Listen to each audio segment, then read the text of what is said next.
Imagine spending years wondering where you came from, searching for the missing piece of your identity with little more than fragments of information. That was the case for Alejandro, a determined young man who came to DNAngels hoping to find the father he never knew. His case was one of the most challenging we had ever taken on, and at times it seemed impossible to solve. But perseverance, strategy, and the power of DNA finally led us to an answer. Welcome back to Client Stories with DNA Angels. My name is Brenda Godino from Team Puerto Rico. This is Alejandro's story. When Alejandro first reached out, his paternal DNA results were primarily from Honduras and El Salvador. This posed an immediate obstacle. Our access to records from these countries was extremely limited, making traditional genealogical research nearly impossible. Normally, cases like this aren't within our scope, but Alejandro's story struck a chord with us. He shared how his mother had been living in California for school when she met a man who was also studying in California at the time. Though the relationship was brief, Alejandro was conceived and his mother returned to Mexico, never hearing from the man again.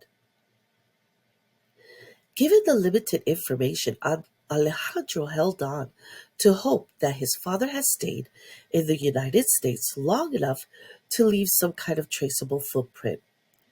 We decided to take on the challenge, knowing that solving this case would require an unconventional approach. The first step was analyzing Alejandro's DNA matches.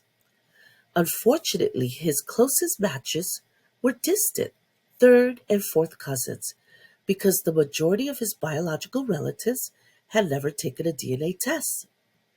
This meant we had to work with the few distant matches who had tested, many of whom had immigrated to the United States. While distant matches can be difficult to work with, they at least gave us a starting point. We instructed Alejandro to upload his raw DNA data to every available platform: Ancestry DNA, 23andMe, MyHeritage, and Family Tree DNA. This is a method we call fishing in all the ponds in hopes of finding stronger matches. Unfortunately, none of the new platforms revealed any close relatives. The case sat unresolved for nearly a year, with our team periodically revisiting it to reanalyze the data. During that time, Alejandro remained patient and followed every recommendation we gave him. His determination played a crucial role in what happened next. After months of careful analysis, we identified a small cluster of matches who shared common surnames. While these were distant relatives, we realized that tracing their family trees could eventually lead us to Alejandro's direct line. However, many of these matches had incomplete family trees, leaving us with more questions than answers. To push forward, we reached out to these distant relatives, hoping someone would have valuable information. However, many people either didn't respond or had little knowledge of their own family history. So we took another approach: Facebook. We searched social media for the surnames connected to Alejandro's strongest matches. Eventually, we found a profile belonging to a woman named Isabella, who appeared to be a relative. We provided Alejandro with guidance on how to reach out to her in a way that wouldn't seem alarming or intrusive. After several attempts, Isabella finally responded. She recognized some of the ancestral surnames we mentioned and agreed to help. As we communicated back and forth, she began recalling details about a long-lost uncle, someone who had left Honduras for school in California in the late 1970s. This was the breakthrough we had been waiting for. Isabella provided names and approximate birth years for her uncle and his siblings. When we compared this information to Alejandro's distant DNA matches, the pieces of the puzzle started to align. Through further research, we identified Alejandro's paternal grandparents. Great-grandparents Antonio Vargas, born 1910 in Honduras, and Maria Castillo, born 1914 in El Salvador. Grandparents Jorge Vargas, born 1943 in Honduras, and Isabel Mendez, born 1947 in Honduras. The missing piece was finding which of their sons was Alejandro's father. When Alejandro mentioned that his mother had given him a name, though she wasn't entirely sure, it provided another clue.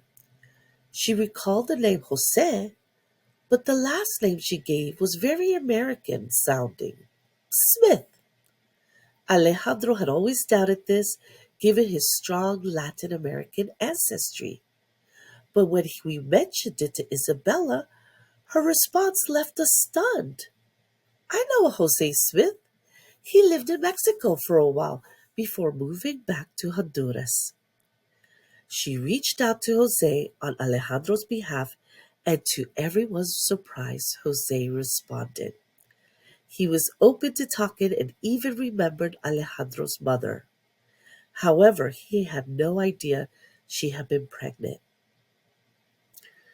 Jose provided details about his time in Mexico and confirmed that he had been in California for school during the same period Alejandro's mother had mentioned.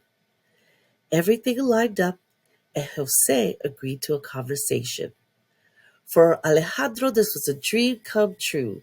He finally had answers after years of wondering. Unfortunately, not all reunions have fairy tale endings.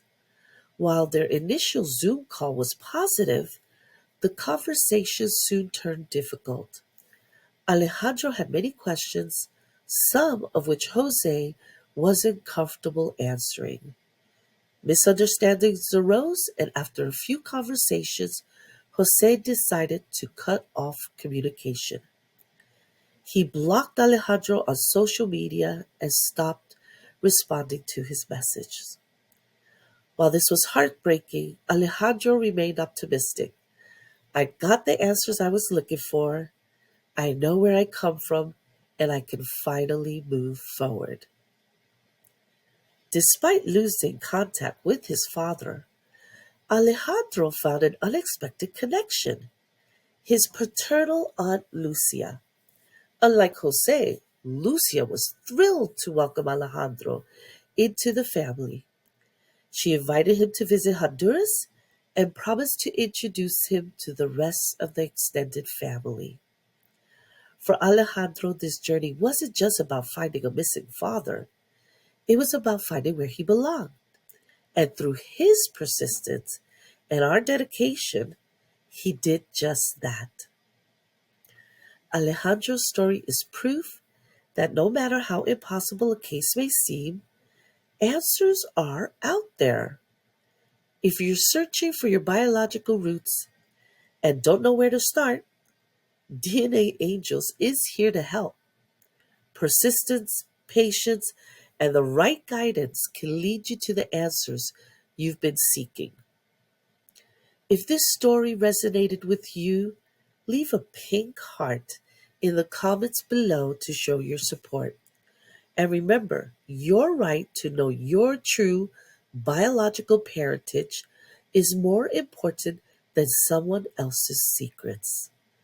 Bye, everybody. See you next time.